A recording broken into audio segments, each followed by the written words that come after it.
Hello everyone. Today is the first part where I will answer few questions from Chapter 5 Organic Chemistry 7th edition book. This book is by William Brown and Everson. So let's start. Now let's look at the first question 509. I need to predict all approximate bond angles about each highlighted carbon atom. If I look using the electron pair repulsion theory, in here if I look at those bonds, so I should know that if I have sp3, I will have tetrahedral structure,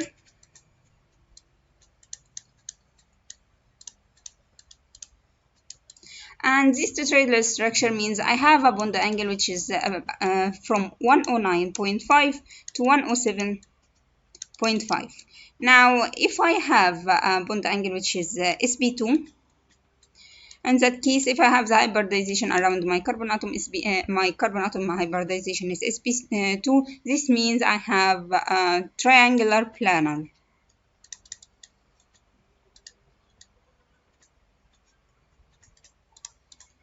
Now the angle in that case would be around 120. If I have sp hybridization, this means I have linear angle, and this would be 180 degrees. Now if I look at this carbon, so to be able to confirm if I have tetrahedral structure, this means I will have this carbon atom which is attached to 4 bonds like that. If I have triangular, this means I will have carbon atom which is attached to both sides, to an atom and to another 2 atoms on the other side. So in that case, my carbon will be attached to 3 atoms. One of them will be double bonded. If in linear structure, this means I will have carbon atom which is attached from both sides to atom from this side, and from the other side will be attached also double bonded to another atom. So this means it will be attached to 2 atoms. So this is the 2 atoms, this is the 3 atoms, and in here I will have 4 atoms. Now, if I look at this example, in here I have these carbons attached to carbon, and here are 2 hydrogens that we never write them, but you still know that because carbon is its valence electrons are 4, so it needs 4 bonds around each carbon atom. So I have 1, 2, 3, 4 bonds. The 4 bonds, you could see that they are in a different directions, and it is attached to 4 atoms. If it is attached to 4 atoms, this means I have sp3 hybridization. So if I have sp3 hybridization, this means I have a bond angle here is around 109.5. So I have 109.5. Now if I look at this angle, in that case I have here the carbon which is attached to here a carbon, and here to another carbon, and here is a hydrogen atom from this side. If I look I could see that my carbon is attached to 3 atoms only, so 1, 2, 3. This is why it is sp2 hybridization. If it is sp2 hybridization, this means the angle in that case would be 120. Now, if I look at this one, on the other hand, I have here this carbon atom which is attached to 1, 2, and from this side is double bonded to this carbon. So I have my carbon is attached to another 3 atoms. This is why it is sp2 hybridization, or what we call it triangular planar. Now, if I looked at sp2, it should be the angle in that case would be 120.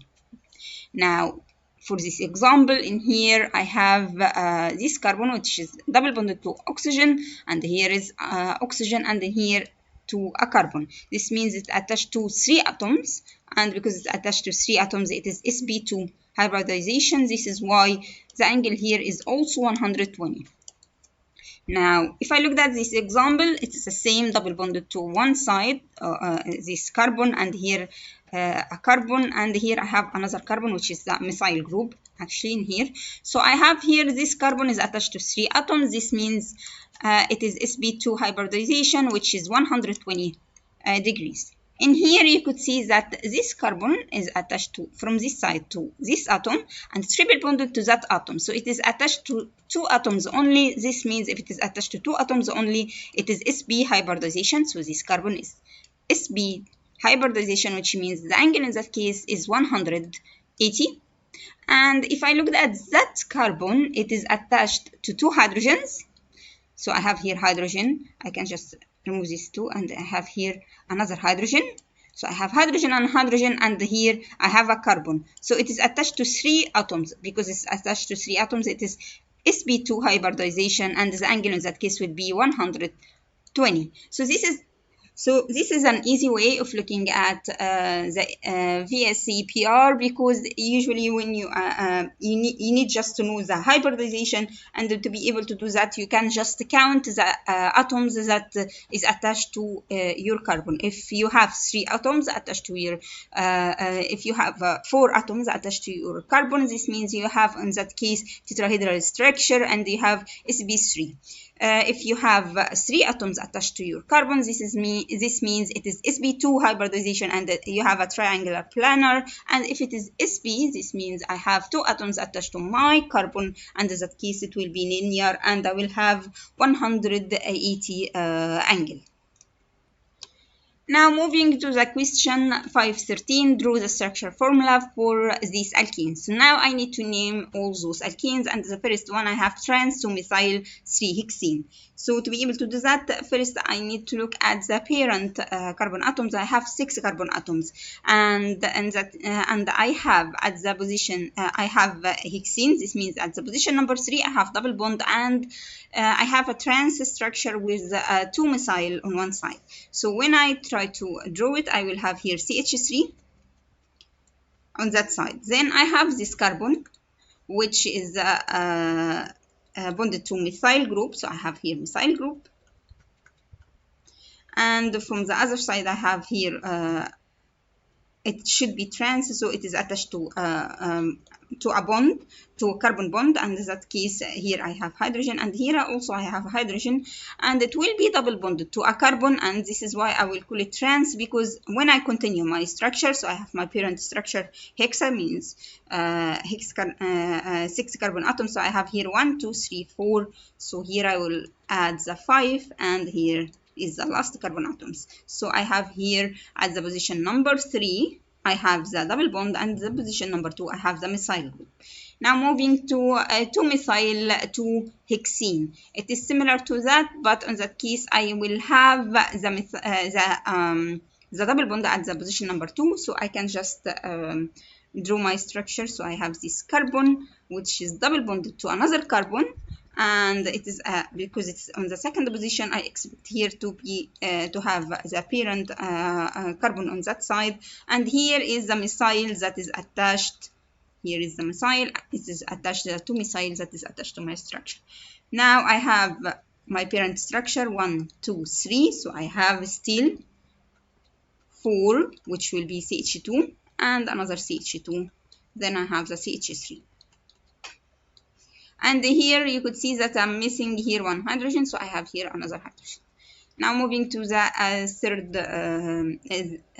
letter C, I have here 2-methyl 1-butene. So I have 4 carbon atoms, and I have at the second position, at the first position I have double bond, and I have at the second position methyl group. So I can just draw my double bond first, and I have at the second position I have methyl group. Then I will continue my structure. In that case, I will have the CH2, then I have the CH3. You could see that I'm filling the hydrogens according to the valence of the carbon. So to make my carbon valence is tetrahedra, my valence electrons are 4 carbon atoms, 4 bonds. This is why I'm trying to filling here using hydrogens. Now if I moved to letter D, I have 3-ethyl 3-methyl 1-pentene. So I have 5 carbon atoms, and in that case at the first position I have the double bond. So I can just draw the double bond first. Then I have in that case I will have here 2 hydrogens, and it is attached to another carbon. This carbon, it is attached to in that case I have 3-methyl and 3-ethyl 3-methyl. So it is attached to another carbon.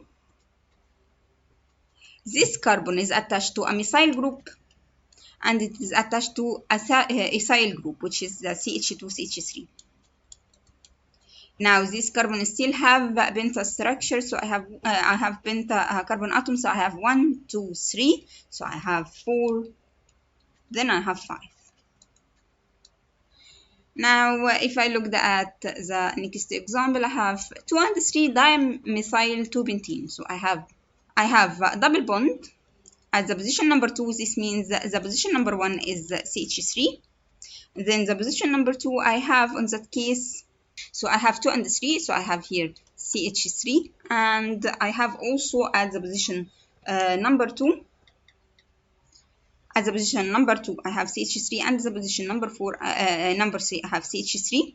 Then I have my parent is in that case 4 carbon atoms, so I have 1, 2, 3, for the last one will be this one.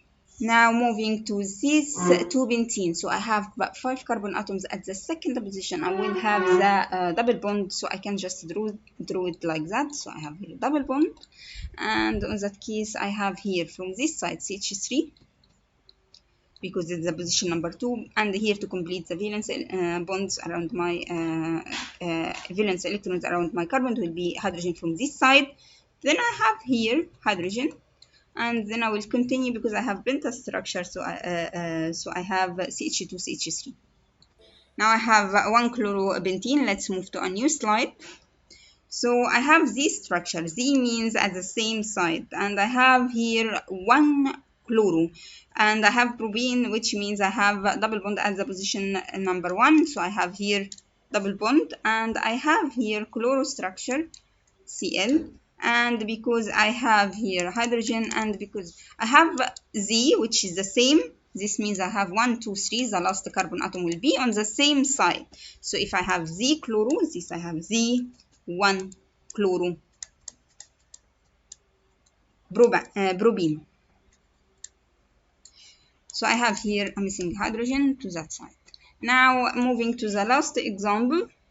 So I need 3-methyl cyclohexene. So I have hexa structure with a double bond. I have the position number 3. I have a methyl. Now let's draw the hexa structure. And in that case, I have 3-methyl. So this means I will count from the double bond to be 1, 2, and at the position number 3, I will add the methyl group. So this is the 3-methyl cyclohexene. And if you remember, we don't write down the position of my double bond because we have only one double bond in my cyclic structure, and it should take the position number 1. Now moving to this exercise 514, names these alkenes and cycloalkenes. In the first one, you could see that my largest chain is this one that starts from here with 8 carbon atoms. So I have here 1, 2, 3, 4, 5, 6, 7, 8. At this third carbon atom, I will have here methyl group attached to propane. So first I need to name my isomeric structure. So in here I have E because I have the 2 major groups at different sides of my double bond. So the 2 larger bonds which is attached to the double bond. Here I have another hydrogen, so I have here methyl, but here I have larger group and I have here hydrogen, and I have here larger group. So because the 2 larger groups are on a different side of my double bond, it's an E, so I have E. Then I will name as position number 3, I have what? I have first, I have as the position number 2 of this 3, I have 1, 2. I have here in that case, I have 2 methyl. Then I have this 2 methyl is attached to propyl, 1, 2, 3. I have here propyl. And notice one thing, I used the YL and YL because those are side chains to my parent chain, which is this one, which I have the double bond, I have 8 carbon atoms. So I have to indicate the position of my double bond, which is at the position number 2. Then I will name my parent chain, which is octene. So I have E3 2-methyl propyl 2-octane. Let's name the cyclic structure. So I have double bond, so I would name my structure from this double bond, and to be able to that I would number my structure from this double bond, and I will number it to give my methyl group the least numbering. So I have here 1, 2, 3, 4. At the position number 4, I have methyl group. At the position number 1, I have methyl group. At the position number 4, I have methyl group and chloro group. So I can just name first by starting with the chloro, because the C of the chloro before the M of the methyl group. This is why I will say I will name my structure 4 chloro. Then at the position number 1 and 4, I have dimethyl. And I have here cyclic structure cyclobentene.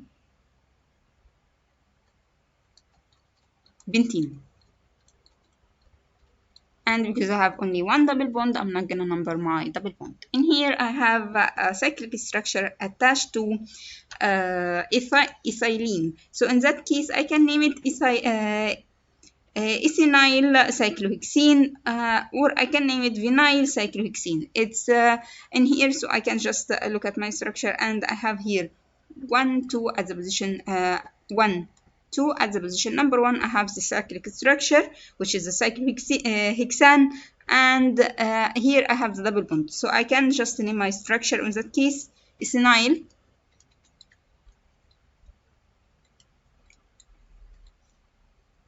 cyclohexane. So this is a table that we took in the chapter 5, and you could see that I used the word ethinyl, or I can use the word vinyl for the commercial name. So it is vinyl cyclohexane. Now for this structure, on the other hand, I have here methyl groups attached, this 1 and this is 2, attached to my parent chain, and in that case I have the position, I can number to give my double bond the least numbering by starting from that side. So I have 1, 2, 3, 4. So at the position number 1 and the position number 4, I have dimethyl. Then I have at the position number 2 the double bond, and I have my parent chain is 5 carbon atoms, so I have pentene. Now moving to this structure, I have here 2 chloro groups atoms which is attached to this double bond. So I have here 1, 2, 3, 4. I have at the position number 1 and 4 dichloro.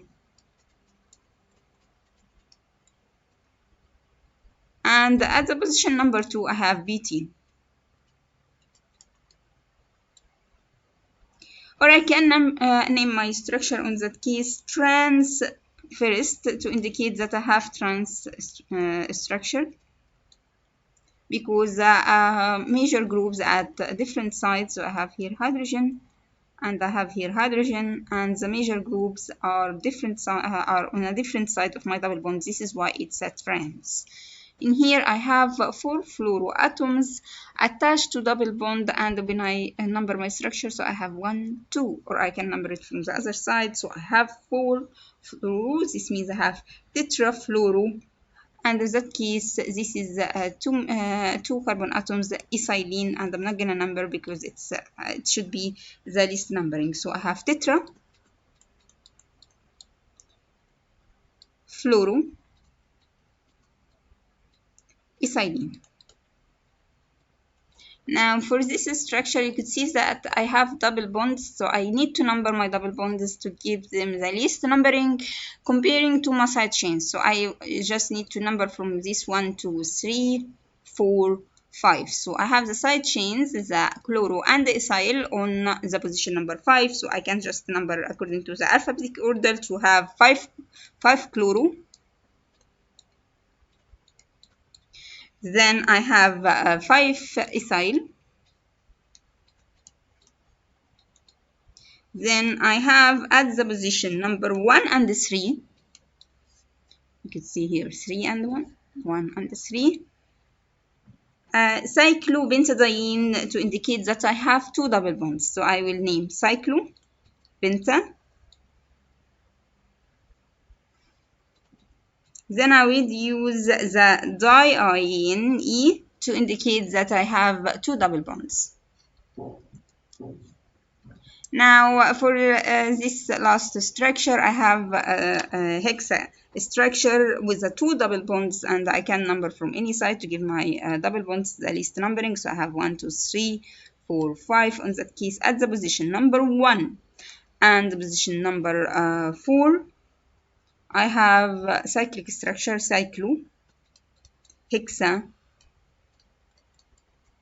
Then I would use the diene to indicate that I have two double bonds. Now let's look at this question 515. Arrange the following groups in order of increasing priorities. If you remember, if I have priority, the least priority is for hydrogens, then comes after that the methyl group. So if I look at A, the least priority would be my hydrogen, then the methyl group, then after that would be the ethyl group, and the highest priority always for the chlorine bromine atoms or iodine atoms. So all halogens will have higher priorities.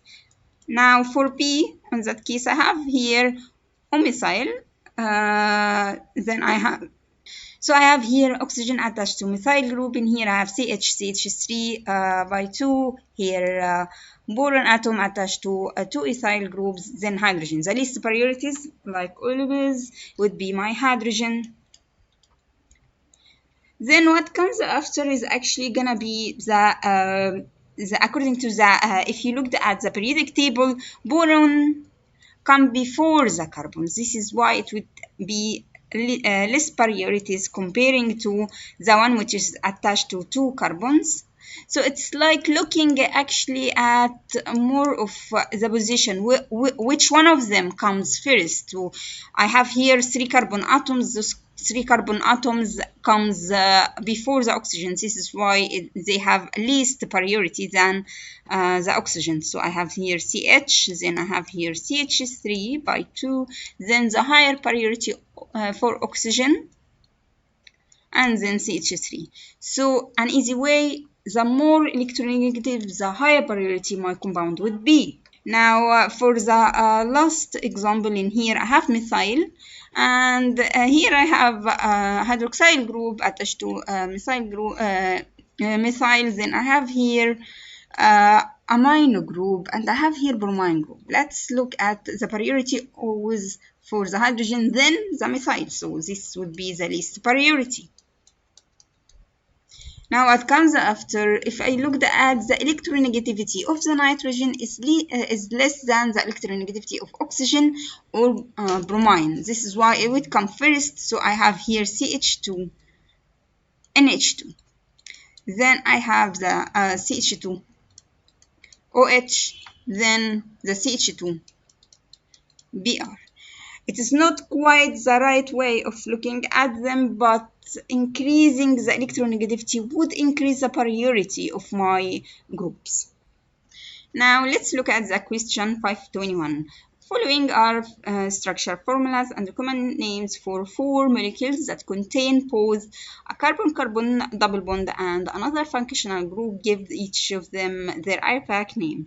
So for the first one, I have carboxylic group, which is attached to carbon that is attached double bonded to another carbon. When I number my parent chain, I should include my carboxylic, the carbon that is attached to the carboxylic group in my numbering. So I have here 1, 2, 3. I have 3 carbon atoms. One of them have carboxylic group, and the second between the second and the third I have double bond.